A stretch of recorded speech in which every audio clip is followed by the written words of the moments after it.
Olá, eu sou o professor Luiz Antônio Peixoto Vale, da série Checkmate Global. Estou gravando hoje, 24/9/2024, o 140º vídeo da série complementar, juntando as peças e explicando o movimento. Muitos dos acontecimentos atuais eram altamente previsíveis já há uma década, pelo menos.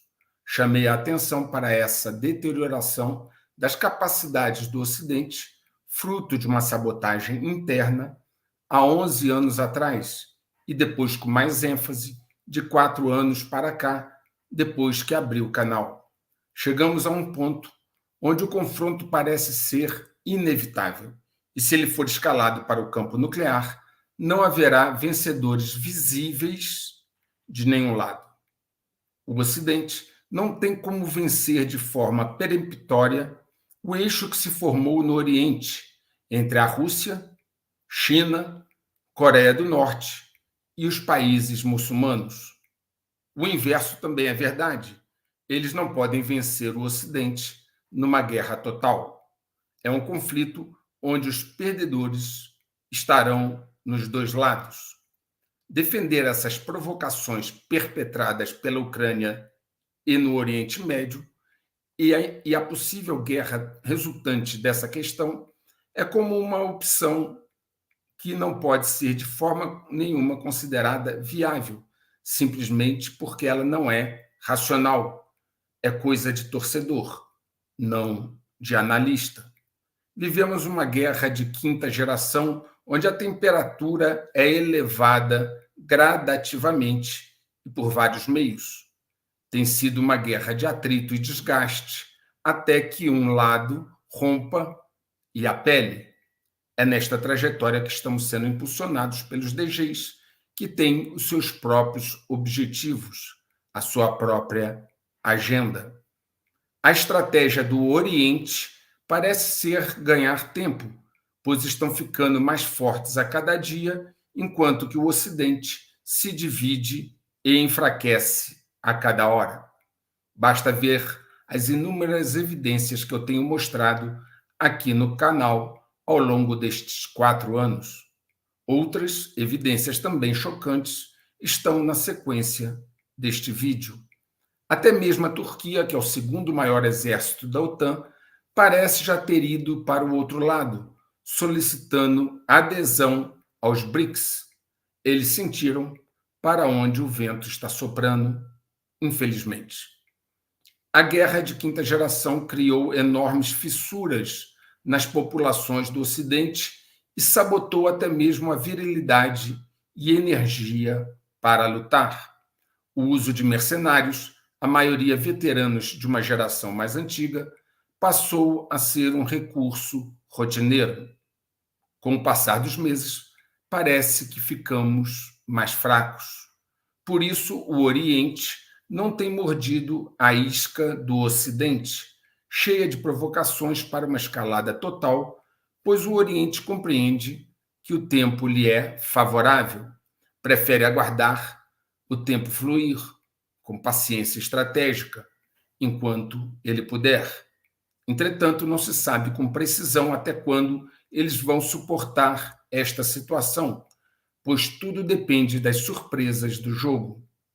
O tempo joga contra as pretensões dos DGs, que querem, precisam, necessitam de um conflito total urgentemente.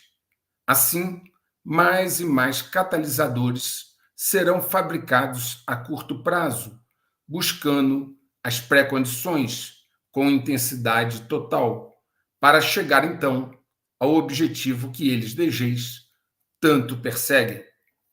Londres, em particular, vem trabalhando nisso incessantemente. E não há segredo sobre esse tema. Por exemplo, o diretor interino do Serviço Secreto dos Estados Unidos, Ronald Rolfe Jr., disse recentemente o seguinte, abre aspas, pode haver outro evento geopolítico que poderia colocar os Estados Unidos em um conflito cinético ou algum outro problema, que pode resultar em responsabilidades e proteções adicionais ao serviço secreto. Fecha aspas. Será que o diretor do Serviço Secreto dos Estados Unidos estava apenas especulando de forma irresponsável, causando alarme desnecessariamente, ou ele realmente recebeu informações sobre eventos futuros? Essa é a questão. Estamos num momento bastante delicado, principalmente porque os Estados Unidos estão sem um presidente capaz de tomar decisões, estão sem um comando único. Biden renunciou à corrida presidencial porque ficou patente a sua incapacidade cognitiva, a sua incapacidade mental. Entretanto, continuou no exercício do cargo. Como eu já mostrei, aqui ninguém sabe exatamente, realmente, quem está mandando nos Estados Unidos. A única certeza é que não é Biden. Talvez seja um grupo bem discreto, mas provavelmente o secretário de Estado, Antony Blinken, tem um papel como peça nesse enredo. O fato de ninguém identificar de forma segura quem está dando as ordens nos Estados Unidos aponta para uma forte fragmentação e degradação severa do processo decisório em Washington, o que é extremamente preocupante num país com o poder destruidor dos Estados Unidos. Em 18 de setembro, o coronel Lawrence Wilkerson, ex-chefe de gabinete do secretário de Estado general Colin Powell, informou que, no encontro recente, o chefe do Pentágono, que é o general Lloyd Austin, disse ao presidente Biden o seguinte, abre aspas, o Pentágono assumiu essencialmente a diplomacia, bem como qualquer ação, militarmente falando, com relação a ambos os teatros de guerra, fecha aspas. Ou seja, ele se referia ao teatro de guerra na Ucrânia e Israel. Essas foram as palavras usadas por Austin, segundo Wilkerson, que é uma pessoa bem informada. Wilkerson ainda acrescentou o seguinte, abre aspas, e agora eles estão no comando, fecha aspas. Como relatado, o tom não foi de um conselho ao presidente Biden, mas uma instrução. Austin foi apenas o porta-voz e também cumpriu instruções precisas. Agora é necessário saber qual das facções dentro do Pentágono é a que assumiu o comando. Talvez, por essa mudança de comando, o primeiro-ministro da Inglaterra, o Keir Starmer, não conseguiu a aprovação dos Estados Unidos para autorizar a Ucrânia a usar mísseis de longo alcance Storm Shadow de fabricação ocidental para atacar a Rússia. Estava tudo ensaiadinho, com vazamentos seletivos e comentários de duplo sentido, faltando apenas o britânico ir a Washington e anunciar junto com Biden, numa cerimônia pomposa, a tal autorização para o uso de mísseis de longo alcance. Quando o britânico Starmer chegou aos Estados Unidos, descobriu que as coisas haviam mudado e seu plano, elaborado em conjunto com Antony Blinken, naufragou neste momento. O secretário de Defesa Lloyd Austin, representando o Pentágono, está agora no campo oposto ao secretário de Estado Antony Blinken, quando se trata de Ucrânia e Israel.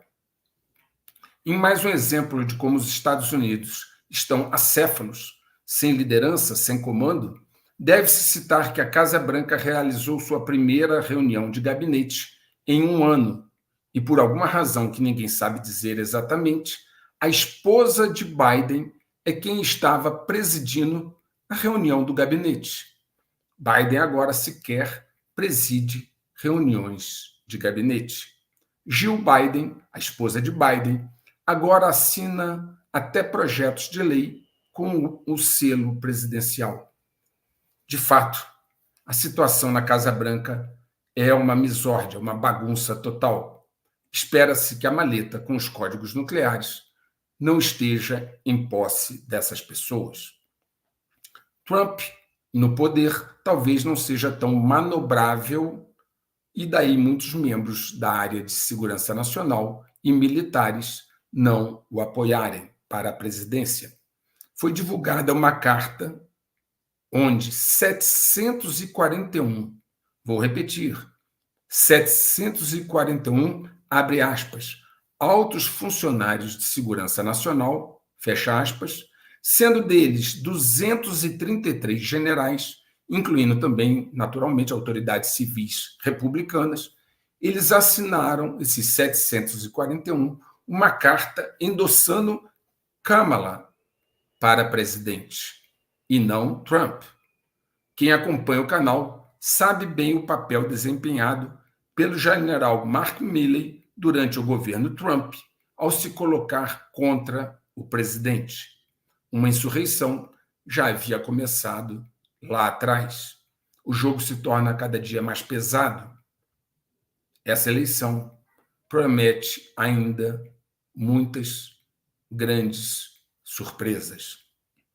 É vital, fundamental, entender o jogo. E um aspecto importante que eu já disse é que os DGs não devem e não podem ser subestimados. Eles não chegaram aonde estão sendo nécios ou tolos. Tenho mostrado que a escolha de Kamala deve obedecer a uma estratégia, pois recebeu apoio até mesmo de peças relevantes dos DGs, tais como Clinton, Obama, Nancy Pelosi e Dick Cheney. Pergunta-se: os DGs tinham muitas opções de pessoas talentosas e inteligentes. Por que então escolheram Kamala? Talvez uma resposta é que ela tenha um papel preciso a ser desempenhado. Vamos pensar em dois cenários possíveis antes da 60ª eleição presidencial dos Estados Unidos, estimulando a sua análise através de perguntas. Vamos ao primeiro cenário possível. O que acontece se for decretado estado de emergência, lei marcial ou outro dispositivo legal com os mesmos efeitos, que seja semelhante, em função de um evento interno severo? Vamos imaginar um colapso da rede elétrica, um cyberataque, uma desordem generalizada, etc. O que acontece se essa situação surgir e se isso ocorrer dias antes das eleições nos Estados Unidos? Eles mantêm as eleições, mesmo sem os eleitores podendo votar? Lembre-se de uma coisa: na Ucrânia, Zelensky acabou o seu mandato constitucional como presidente, mas continua no poder por ter suspendido as eleições presidenciais em função da guerra. Então, não é algo tão impossível. Vamos ao cenário agora número 2. Eu pergunto: e se Kamala renunciar à candidatura presidencial como Biden fez, digamos, faltando 6 dias para as eleições de 5 de novembro? Vou repetir. E se Kamala renunciar à sua candidatura presidencial, como aliás o Biden fez, digamos, faltando apenas 6 dias para as eleições do dia 5 de novembro? O que acontece? Trump seria nomeado mesmo sem concorrente, sem eleição, sem contagem de votos? Isso lhe parece aceitável numa democracia? Ou a eleição seria cancelada e convocada uma nova eleição? Se positivo, quanto tempo seria necessário para todo o processo eleitoral ser organizado, como as primárias dos partidos, candidatos escolhidos, etc. Quanto tempo? 1 ano? Talvez mais? E nesse interregno entre o cancelamento das eleições e a nova eleição, Biden continuaria no poder? Se não seria ele, quem seria então? Quem ficaria no poder neste vácuo, neste reino? como vocês podem ver, existem várias cartas na manga que podem ser jogadas ou não, a depender da dinâmica do jogo. Para a renúncia de Kamala, basta assinar uma carta. Biden já abriu o caminho. Quem pensa que isso não pode acontecer está esquecendo ou ignorando o que vem acontecendo nos últimos meses. Kamala não foi indicada sem um motivo, sem um propósito. Existem cenários e possibilidades, e muitas cartas na manga. Neste jogo não tem amadores, talvez alguns peões visíveis a serem sacrificados, mas quem manda não são eles, e sim a mão e o jogador oculto de cada lado. Vamos à movimentação agora do cavalo.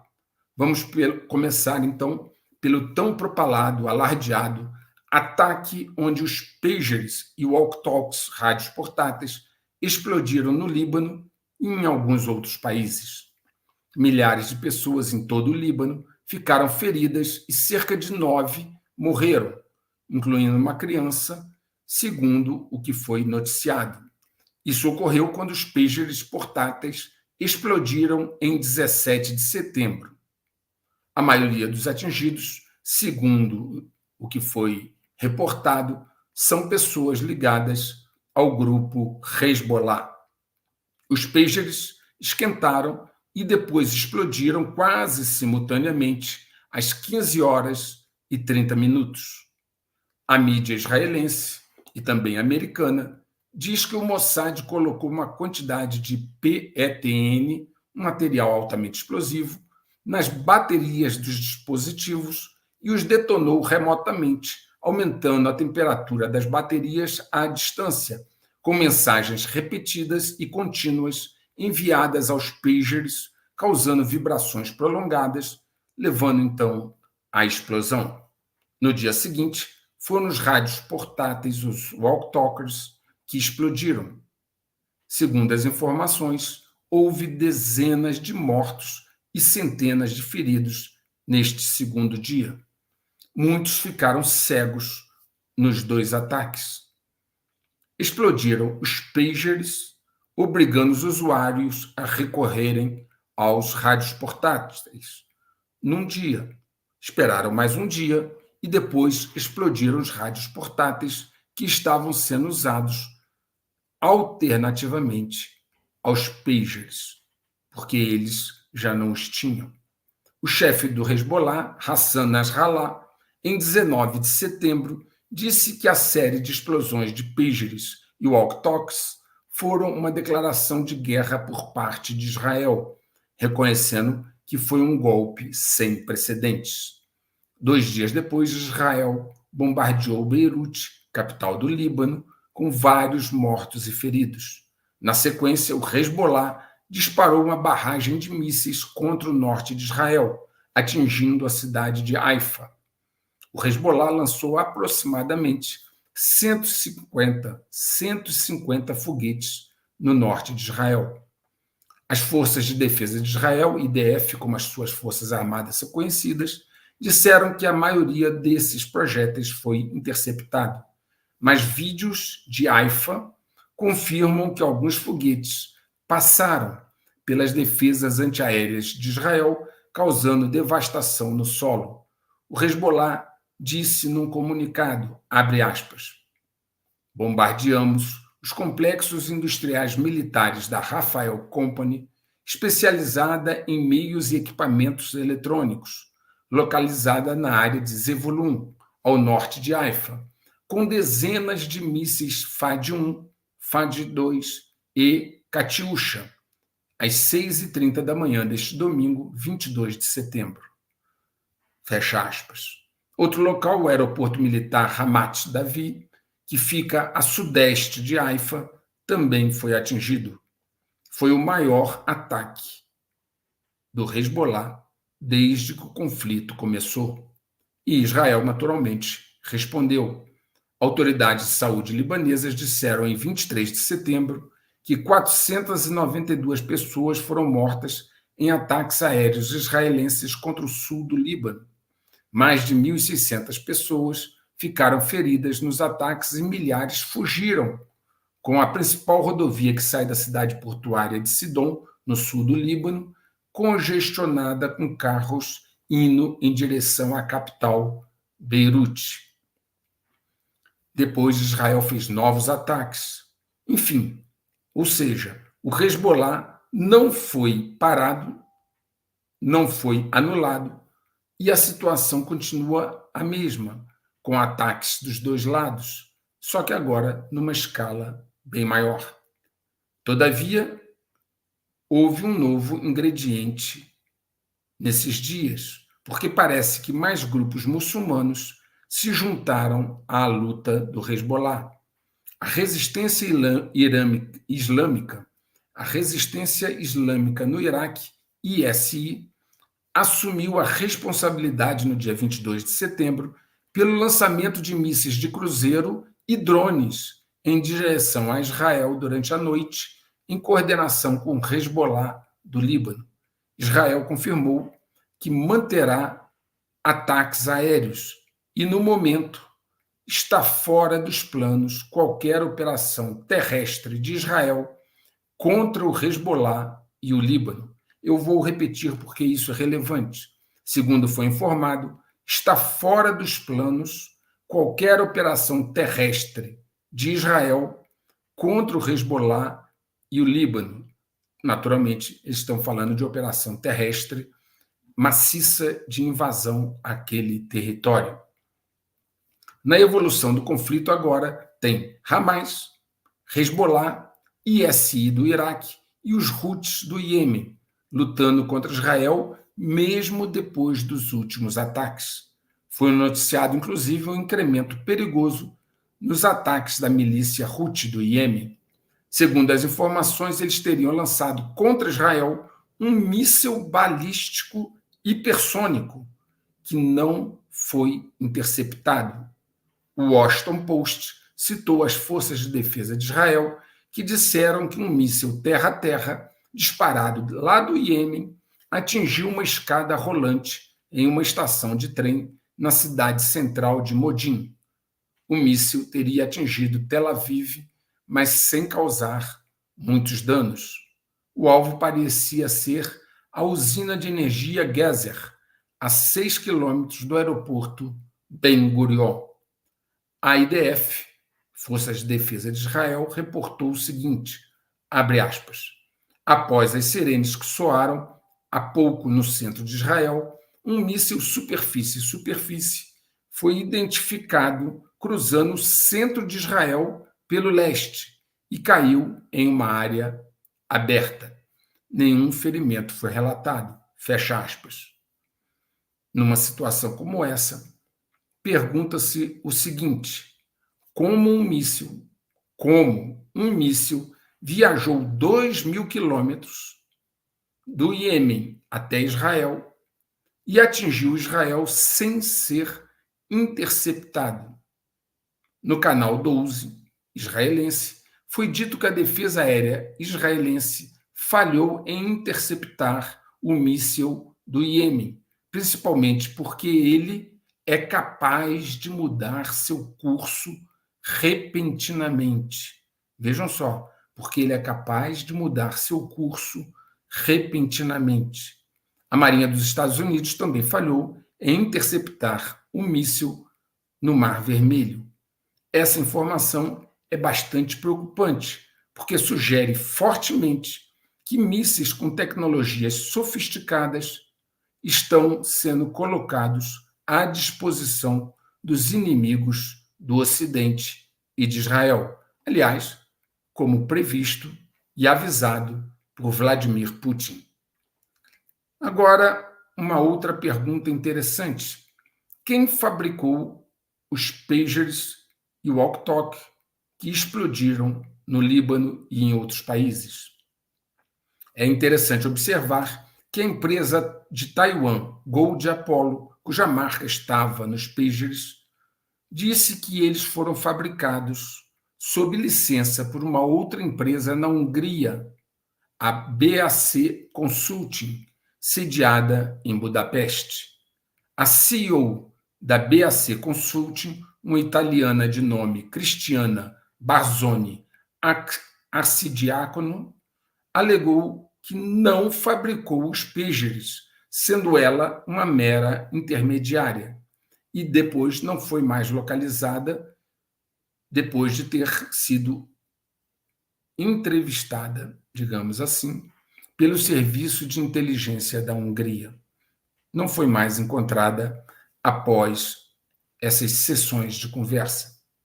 Quanto aos walk talks, o gerente de vendas da japonesa Icon, Rei Novak, disse que os dispositivos de rádio explodidos no Líbano parecem ser um produto falsificado com a marca deles e não foram fabricados pela Icon. Ou seja, ninguém tem responsabilidade sobre rigorosamente nada. Em uma coletiva de imprensa, o porta-voz do Departamento de Estado dos Estados Unidos, Matthew Miller, disse que o governo dos Estados Unidos não teve envolvimento nas explosões de pagers ou conhecimento prévio de que essas explosões ocorreriam.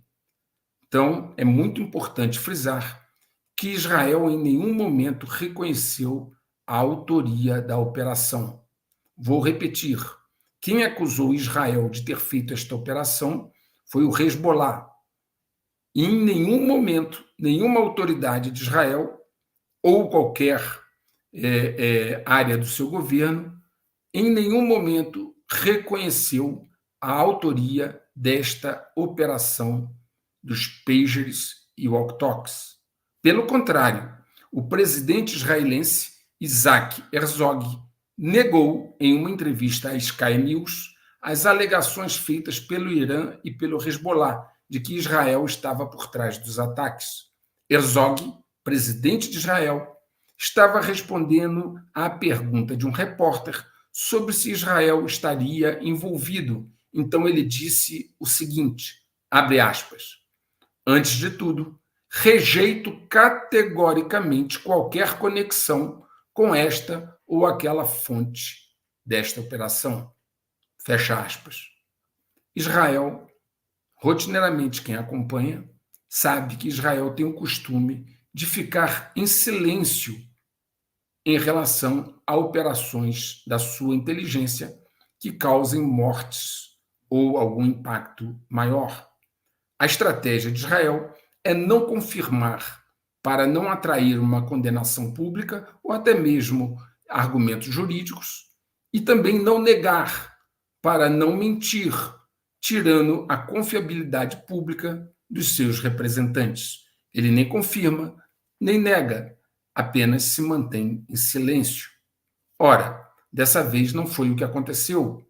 Foi o presidente de Israel que negou enfaticamente o envolvimento e que disse que eles não têm qualquer conexão com os ataques. Ele não disse que não tem conhecimento, ele negou o ataque categoricamente. Ele foi enfático, foi claríssimo. Ele não mentiria, o presidente de Israel não mentiria numa questão tão grave, pois sua credibilidade e das próprias autoridades de Israel estaria em jogo. Então fica a pergunta: se não foi Israel, quem foi?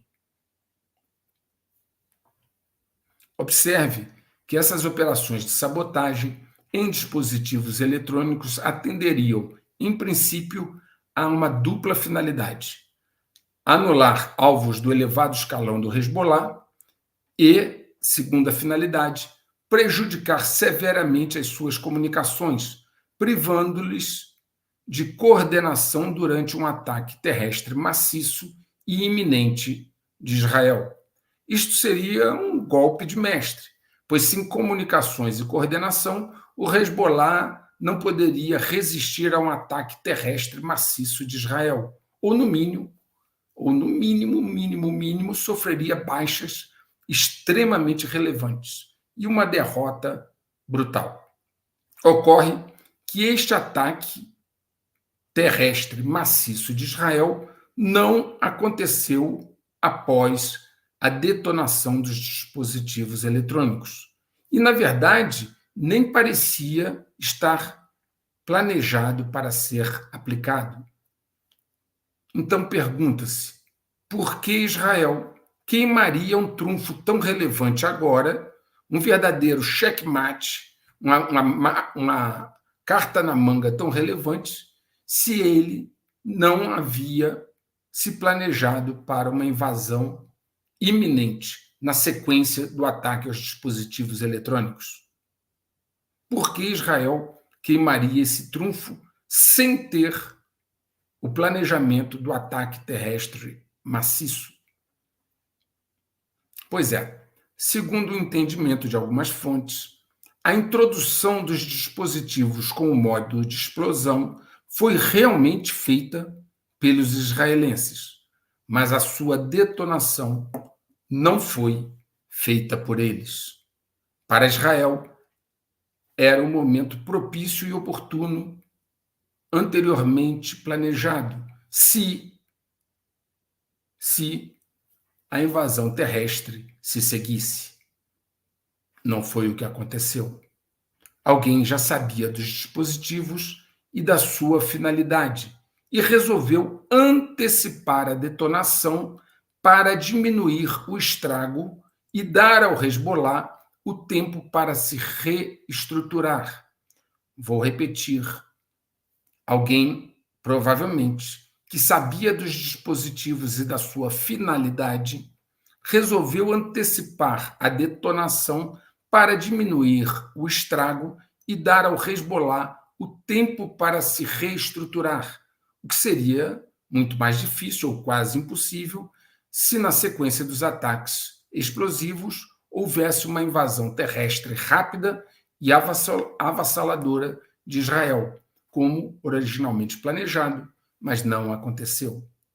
Pode ser que alguém tenha estragado o time do ataque, fazendo com que o Hezbollah e todos os outros inimigos de Israel conhecessem esta ferramenta antes dela poder fazer o estrago para o qual foi projetada. O que aconteceu revelou uma carta importante na manga de Israel e não produziu o estrago para o qual foi projetado. Todos agora estão atentos aos seus dispositivos eletrônicos, adotando medidas de contra-inteligência. Um princípio básico para achar o autor de um evento em geopolítica é fazer a seguinte pergunta: quem se beneficiou? Neste caso, certamente, se você pensar estrategicamente, não foi Israel. Outra questão que tem inquietado é o fato desse ataque ter sido impulsionado, aparentemente, de forma geral e massiva, e não por aparelhos individualizados. O autor não escolheu o aparelho A, B ou C, ele detonou-os simultaneamente, de forma generalizada. Isso significa que, se tivesse uma pessoa dentro de um avião portando um dos aparelhos que foram alvo e havendo sinal de Wi-Fi, ele explodiria dentro do avião, com consequências, obviamente, muito sérias. Em tese, não haveria como o atacante monitorar milhares de alvos para saber se uns estavam no avião e outros não. E mesmo que isso fosse possível, não haveria como evitar ou adiar o ataque em função do time, do momento oportuno. E pior que isso, não é possível agora afirmar que notebooks, tablets ou mesmo um simples celular não sejam acessíveis, vulneráveis a este tipo de ataque. Vou repetir. Não é possível agora afirmar que notebooks, tablets e mesmo um simples celular ou qualquer outro dispositivo eletrônico não sejam vulneráveis a este tipo de ataque. Todos os dispositivos eletrônicos são agora passíveis de se tornar uma arma. As empresas de aviação e outros locais que exigem máxima segurança precisam urgentemente revisar suas regras de segurança. Cabe lembrar que os veículos elétricos chineses que estão inundando as ruas do Ocidente possuem baterias e são conectados à internet. Logo, têm os elementos necessários para explodir, como foi visto antes. Agora, por apenas um momento, você imagine carros elétricos, dispositivos eletrônicos e robôs chineses que são vendidos aos milhões no Ocidente. Observe que todos eles são hackeáveis. Some a esse cenário dispositivos explosivos de alto poder destrutivo que já podem estar no subsolo de centrais energéticas e reservatórios de água das grandes cidades do Ocidente, inclusive em várias outras situações onde há infraestrutura sensível. Acrescente agora mais elementos. Pense em imigrantes mal intencionados que poderiam detoná-los ou serem esses dispositivos acionados remotamente à distância. Vimos agora, após as explosões no Líbano, como esse cenário é totalmente viável e, na verdade, bastante provável. Esse cenário aponta para uma força infiltrada com grande potencial destrutivo. Sempre existem efeitos colaterais num conflito como o que está sendo vivido. É fato que uma série de ataques de Israel na Síria, Irã, Líbano e na própria Cisjordânia e faixa de Gaza fez arruinar o apoio que Israel ainda tinha de alguns poucos países árabes moderados, como a Jordânia, Egito e a Arábia Saudita. A Arábia Saudita selou de vez o seu afastamento de Israel quando o príncipe herdeiro Mohammed bin Salman deixou claro que não haverá relações oficiais com Israel sem o estabelecimento de um Estado palestino com Jerusalém Oriental como sua capital. Mohammed bin Salman disse o seguinte, abre aspas, a causa palestina é uma prioridade máxima para a Arábia Saudita e reiteramos a rejeição e a forte condenação do reino aos crimes cometidos pelas autoridades de ocupação israelenses contra o povo palestino, em desrespeito ao direito internacional e humanitário, em um novo e amargo capítulo de sofrimento. Fecha aspas. Essa situação provocou também uma total guinada da Turquia contra Israel. Se os árabes e muçulmanos tinham antes certas posturas que provocavam divisões entre eles, no que tange a essa questão, agora estas divisões estão sendo superadas em função do desafeto comum que eles estão tendo. Isso não é bom para Israel. Apenas para se ter uma ideia, o total da população muçulmana no mundo, dividida em dezenas de países, alguns dos quais, inclusive, fortemente armados, essa população muçulmana ultrapassa 1,5 bilhão de pessoas. 1,5 bilhão de pessoas. A população de Israel não chega a 10 milhões. 10 milhões. Os países muçulmanos tiveram, nas últimas décadas, acesso a tecnologias militares sensíveis, inclusive hipersônica e nuclear. Aliás, não foram só os países, como eu mostrei agora a questão dos Houthis, até grupos armados deles têm acesso a mísseis hipersônicos. Não parece, então, pela lógica, que um conflito como este pode ser vencido tranquilamente por Israel. Segundo o jornal de Israel, Haaretz, houve novos protestos contra o governo de Netanyahu, exigindo que ele feche um acordo com o Hamas depois que corpos de 6 reféns que foram assassinados em cativeiro foram recuperados. O presidente da Federação Trabalhista, Histadrut, convocou uma greve geral. a população continua dividida sobre a política do governo.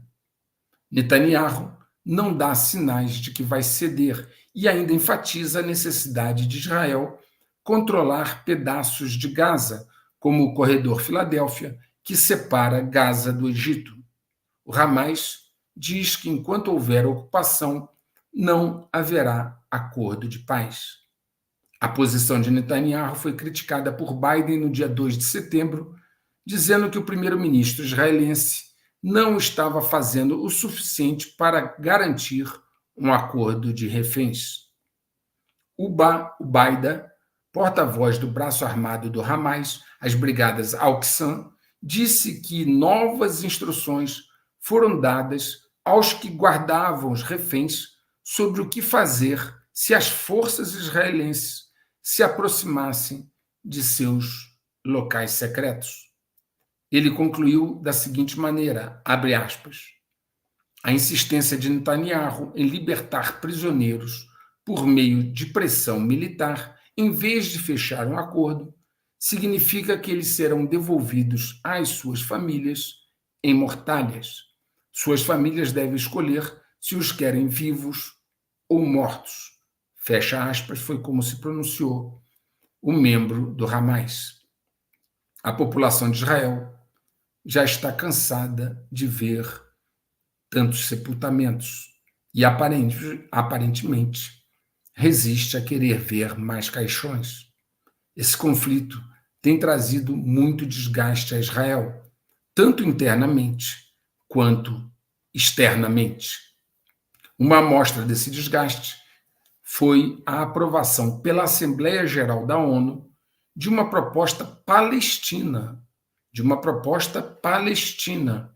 que exige que Israel implemente as decisões da Corte Internacional de Justiça em Haia, que pede, entre outras coisas, o fim da presença israelense no território palestino ocupado, é como eles chamam essa região, dentro de 6 meses, a retirada das FDI de lá, que são as Forças Armadas de Israel, e a cessação dos assentamentos e o retorno dos palestinos às suas terras.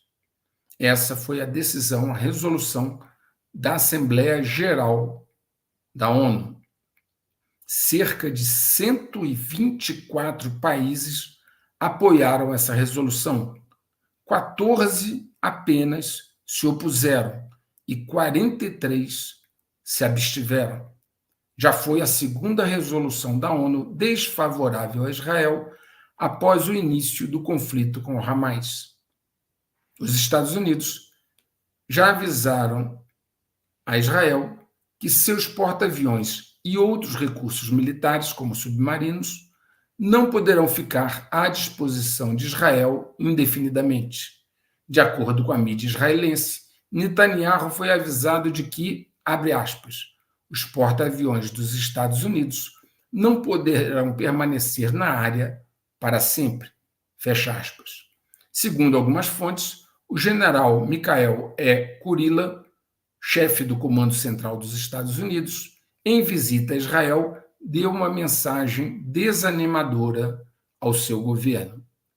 Eu já havia dito que uma mobilização como essa, que foi feita logo após o ataque de Israel ao Irã e esperava-se uma resposta, eu já havia dito que uma mobilização tão grande, com 2 porta-aviões, submarinos, etc., no Mediterrâneo, custa muito dinheiro. E os Estados Unidos não está mais disposto a pagar e Israel também não pode pagar. Talvez o Irã esteja esperando exatamente isso, esta desmobilização. Em um novo artigo de opinião, escrito no Haaretz, no dia 3 de setembro, o general Itzhak Brick, que eu já citei aqui, escreveu o seguinte, abre aspas, os objetivos da guerra, levar o Hamas ao colapso e libertar os reféns por pressão militar, não foram alcançados. Se continuarmos lutando em Gaza, atacando e reatacando os mesmos alvos, não apenas não levaremos o Hamas ao colapso, mas nós entraremos em colapso. E ele continuou. A economia, as relações internacionais e a coesão social de Israel estão severamente danificadas por essa guerra de atrito contra o Hamas e Hezbollah. Fecha aspas. Ele enfatizou, esse general israelense, enfatizou neste artigo de opinião que Israel não tem forças suficientes para lutar uma guerra multifrontal. Na verdade, Israel sozinho não pode confrontar esta situação com os muçulmanos e obter êxito. A Turquia faz parte da OTAN e tem uma base dos Estados Unidos lá com armas nucleares, ou seja, no seu próprio território. Todavia, após o início do conflito em Gaza, a Turquia passou a criticar severamente Israel. E o sentimento anti-americano na Turquia vem crescendo significativamente. O principal meio de comunicação libanês, Al Mayadeen, relatou no início de setembro que cidadãos turcos protestaram contra a presença do navio de guerra USS Wasp da Marinha dos Estados Unidos, que estava ancorado no porto de Izmir. Houve até confrontos físicos quando os manifestantes turcos atacaram um militar dos Estados Unidos no meio da rua. Yuri Ushakov, assessor da presidência russa, informou que a Turquia solicitou adesão formal ao BRICS+. A Bloomberg também confirmou o pedido de adesão da Turquia ao BRICS. O presidente turco, Erdogan, também aceitou o convite do Kremlin, da Rússia, para participar da cúpula do BRICS na cidade russa de Kazan, programado para acontecer no mês que vem, do dia 22 ao dia 24. O BRICS foi fundado em 2006 pelo Brasil, Rússia, Índia e China, com a África do Sul se juntando em 2011. O grupo se expandiu esse ano quando Egito, Etiópia, Irã e Emirados Árabes Unidos se tornaram membros plenos do grupo. De acordo com Ushakov, mais de 30 países já se candidataram formalmente para se juntar ao BRICS. Um encontro inédito e até certo ponto surpreendente ocorreu entre o chefe da inteligência externa dos Estados Unidos e o do Reino Unido, ou seja, entre a CIA e o MI6. Aparentemente, os diretores William Burns, da CIA, e Richard Moore, do MI6, se reuniram para mostrar apoio à Ucrânia e à invasão de Kursk. Chegaram a escrever um artigo sobre isso.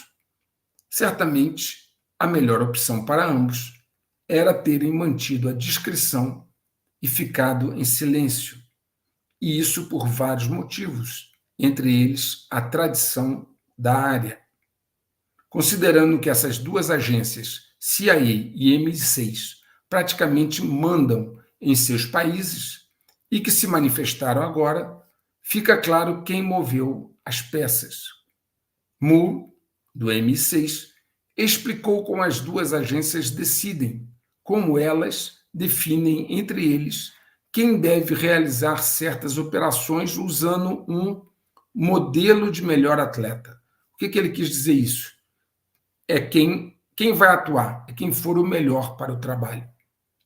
Todos sabem que os ataques da Ucrânia não teriam como acontecer sem os dados de inteligência dos Estados Unidos e Reino Unido, também da OTAN, seja por satélite ou por outros meios. Na verdade, especialistas da OTAN operam diretamente as armas para as quais os ucranianos ainda não têm habilidade e conhecimento para fazer. Esse evento entre as duas agências de inteligência marcou a primeira vez que os chefes da CIA e do MI6 apareceram juntos em público. Vamos agora lá à Mongólia e à Rússia. A Mongólia, mesmo sendo signatária do Tribunal Penal Internacional, do TPI, não cumpriu a sua determinação de prender Putin durante a sua visita à Mongólia em 3 de setembro, o que deixou o tribunal, obviamente, desmoralizado. Esse pequeno país, a Mongólia, sequer respondeu às solicitações do tribunal. Cerca de 120 países assinaram o Estatuto do TPI, do tribunal, há mais de 2 décadas, mas várias nações, incluindo Estados Unidos, Rússia, China, Índia, Israel e outros, não ratificaram. Vou repetir: Estados Unidos, Rússia, China, Índia, Israel e outros não ratificaram o apoio ao tribunal. Pode-se ver que as grandes potências não ratificam o que pregam para os outros países menores e tolos. A Rússia vem advertindo sobre uma escalada perigosa se o Ocidente autorizar a Ucrânia a usar mísseis de longo alcance que penetrem profundamente em território russo. Putin já havia alertado os membros da OTAN para estarem cientes de, abre aspas, com o que estão brincando, fecha aspas. O Ministério das Relações Exteriores russo, o ministro, Sergei Lavrov, chamou o uso de mísseis Storm Shadow dentro do território russo de brincar com fogo. O embaixador russo nos Estados Unidos, Anatoly Antonov, disse que os Estados Unidos, abre aspas, continuam testando os limites de nossa tolerância a medidas hostis e estão abrindo caminho para a Terceira Guerra Mundial. E ainda concluiu, abre aspas, é possível negociar com terroristas. É impossível negociar com terroristas. Eles devem ser destruídos, fecha aspas. Muito bem, nesses casos aqui, desse falatório inteiro, acaba prevalecendo o famoso ditado: cão que ladra não morde. Como a OTAN tem seguidamente ignorado as advertências do Kremlin e nada de mais radical acontece, essas palavras agora caem no vazio para alguns decisores do Ocidente. As linhas vermelhas que o Kremlin colocou já foram ultrapassadas. Observe, o território russo já foi violado, ataque a partes profundas, incluindo Moscou, já foram feitos. Armas de destruição maciça já foram implantadas na Ucrânia pela OTAN, com especialistas ocidentais a apertar o gatilho, etc, etc, etc. E nada relevante aconteceu da parte dos russos. Só palavras. Essa postura russa não causou qualquer dissuasão na OTAN e agora ninguém sabe quais são os limites dela, se é que existe algum. O resultado é o esperado: mais avanços, mais ousadia da OTAN. O The Guardian, um jornal da Grã-Bretanha, diz que a Inglaterra já deu sinal verde para o uso dos mísseis Storm Shadow, citando fontes anônimas do governo. Óbvio que esse vazamento do The Guardian foi proposital, tinha um objetivo específico. Londres, no entanto, não deve anunciar a medida publicamente, segundo essas fontes. Os Estados Unidos têm resistido a essas investidas do Reino Unido para autorizar o uso, pelos motivos que eu já mostrei, e a Alemanha já se negou a aprovar. O chanceler alemão, Olaf Scholz, disse que a Alemanha não fornecerá armas de precisão de longo alcance para a Ucrânia, independentemente das decisões dos aliados da OTAN. Uma forma interessante que os DGs encontraram de disfarçar um pouco esta situação e poderem atacar profundamente o território russo com mísseis de longo alcance, uma forma que eles encontraram foi anunciar que a Ucrânia agora está desenvolvendo o seu próprio míssil de longo alcance. Assim, a Ucrânia anunciou recentemente que desenvolveu o seu próprio míssil balístico de longo alcance e que essas armas que ela, a Ucrânia, desenvolveu não estão sob a supervisão dos Estados Unidos e da Europa, porque são de fabricação deles. Óbvio que isso não tem nenhum sentido, e a notícia se encaixa como uma luva nos objetivos daqueles que querem atacar profundamente a Rússia e provocar uma guerra mais radical. Agora, poderão jogar os mísseis de longo alcance na Rússia e dizer que eles são ucranianos. Sempre as narrativas para nécios baterem palma. Um ataque noturno da Ucrânia, inclusive, desencadeou uma explosão massiva e grandes incêndios na região de Tver, no noroeste da Rússia.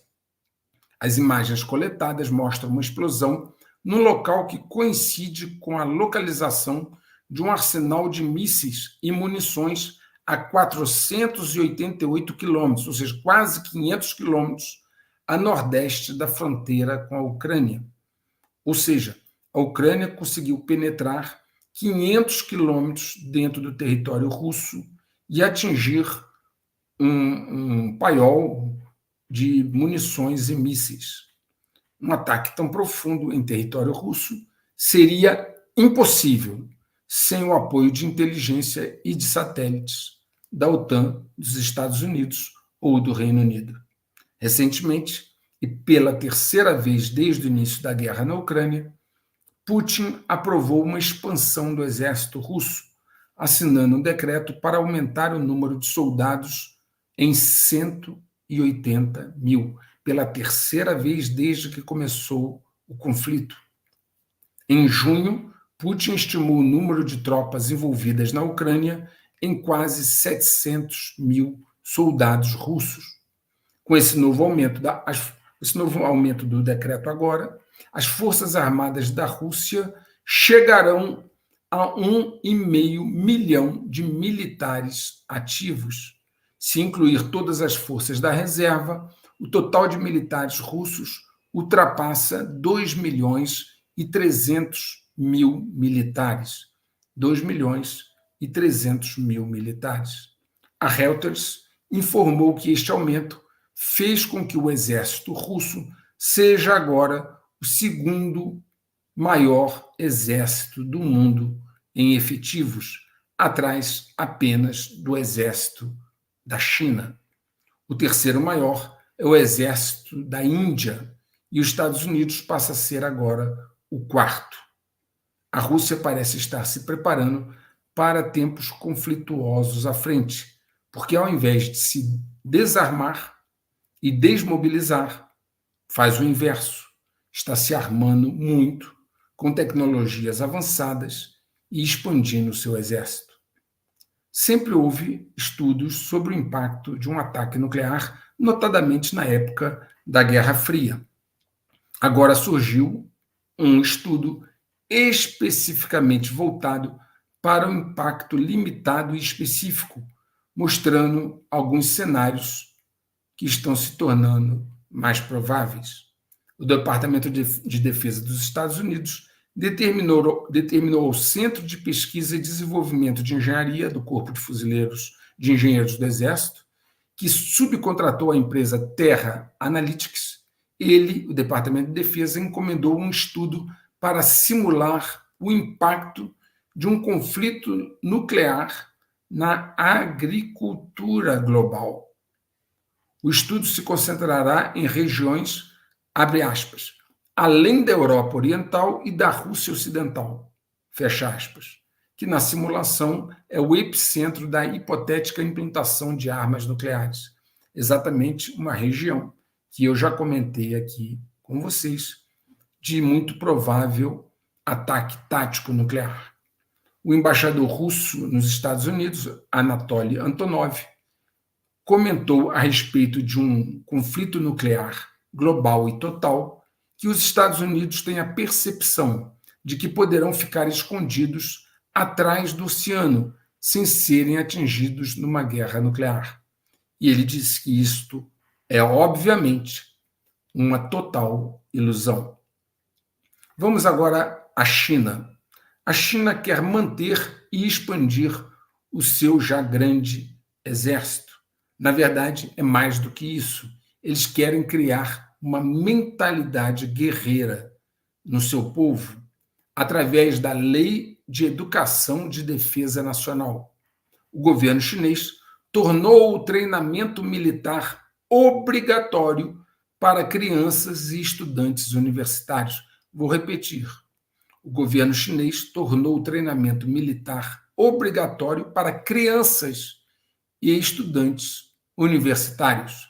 Enquanto o Ocidente desestimula qualquer iniciativa nessa direção, tornando a sua juventude mais fraca a cada dia, a China divulgou que esse movimento dela visa, abre aspas, aprimorar a força de vontade dos alunos, aumentar a disciplina organizacional e melhorar o nível de treinamento militar, fecha aspas. Tudo deve estar, segundo eles, em acordo com o princípio do regime chinês de que a defesa nacional deve começar com o treinamento de crianças-soldado. Crianças-soldado. Cai Shigang, um ex-instrutor do exército chinês, disse o seguinte, abre aspas, o treinamento militar do PCC, que é o Partido Comunista Chinês, visa principalmente ensinar as crianças a serem obedientes, fecha aspas. E aí ele complementou, abre aspas, eles são instruídos a morrer e se sacrificar pelo partido. Isso é basicamente o mesmo que treinar soldados profissionais no exército, fecha aspas. O treinamento começa no ensino fundamental e depois é focado nas universidades com aprendizado de tecnologia. Ou seja, eles estão criando uma geração de guerreiros motivados, doutrinados e com habilidades físicas, mentais e conhecimentos tecnológicos para operar armas sofisticadas, como robôs e drones, por exemplo. E aí, eu lhe pergunto, olhe para a nossa juventude no Ocidente e responda honestamente. Quem terá mais chances no embate? A juventude chinesa ou a juventude ocidental? Claro que há outros fatores, mas eu estou falando sobre a preparação física, mental e emocional. A China também quer garantir que não terá apenas o maior exército do mundo em efetivo, mas que este efetivo realmente funcione, mesmo que ele não seja humano. Na Conferência Mundial de Robótica, realizada em Pequim, de 21 a 25 de agosto, eles deixaram claro que estão incorporando inteligência artificial em alguns de seus robôs, o que já envolve capacidades militares personalizadas. O exército chinês já mostrou drones voadores armados, já mostrou robôs quadrúpedes com inteligência artificial que ladram e parecem cães com metralhadoras montadas em suas costas. Vou repetir, devido à importância. O exército chinês já mostrou drones voadores armados e robôs quadrúpedes com IA, que lembram cães com metralhadoras montadas em suas costas. Os cães robôs assassinos podem disparar suas armas de forma autônoma. Obviamente, os robôs humanoides da China em exibição na conferência poderiam facilmente ser equipados com armas e provavelmente já o foram. Em 25 de março, uma empresa chinesa chamada Lin-X Dynamics revelou um robô bípede avançado que se move por terrenos rochosos, gramados, montanhosos e outros terrenos desafiadores em uma região montanhosa da China. Um vídeo que ela divulgou mostra o robô bípede sendo puxado e espancado nas pernas por um treinador com um porrete, mas ele, o robô, se ajusta rapidamente a esses ataques e mantém a sua postura. Agora, peço a você um exercício de imaginação.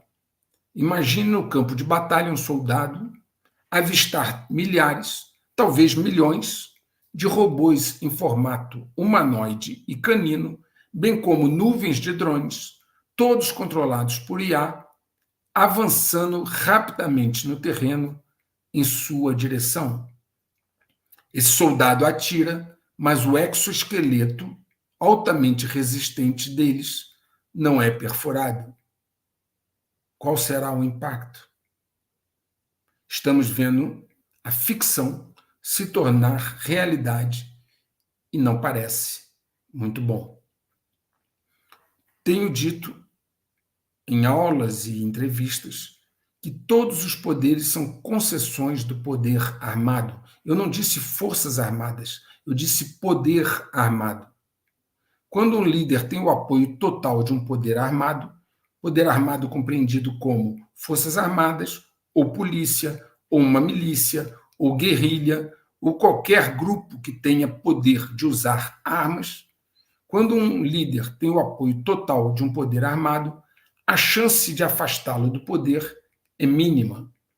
Sanções econômicas e mobilizações populares não têm este poder, exceto se vierem acompanhadas de uso da força. Temos inúmeros exemplos disso na história. Na China de Mao Tse-tung ou na União Soviética de Stalin, foi assim. Atualmente, na Coreia do Norte, em Cuba, China ou mesmo na Venezuela, vemos o mesmo fenômeno. Suas populações passam fome, os regimes estão sob sanções há anos e nada muda de significativo. Aqueles que estão no poder continuam lá, seja na Coreia do Norte, seja na China, seja em Cuba e na Venezuela. Aliás, neste último caso, o da Venezuela, eu salientei já em outros momentos que enquanto Maduro tiver o apoio do poder armado, lá incluindo os coletivos que eles chamam, ele não cai. Maduro já prendeu milhares de opositores e agora partiu para cima dos líderes da oposição.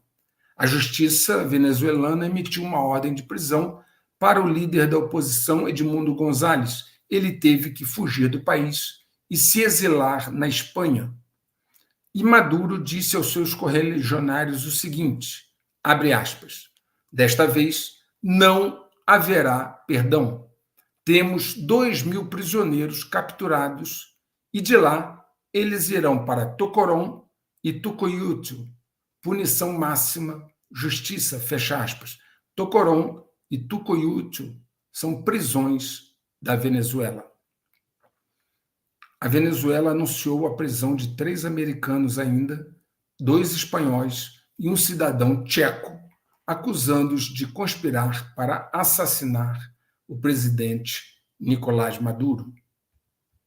Lembrando que a Venezuela está sob sanções econômicas há anos, assim como Cuba está sob embargo e sanções, assim como a Coreia do Norte, assim como a Rússia, assim como, em certa medida, a própria China.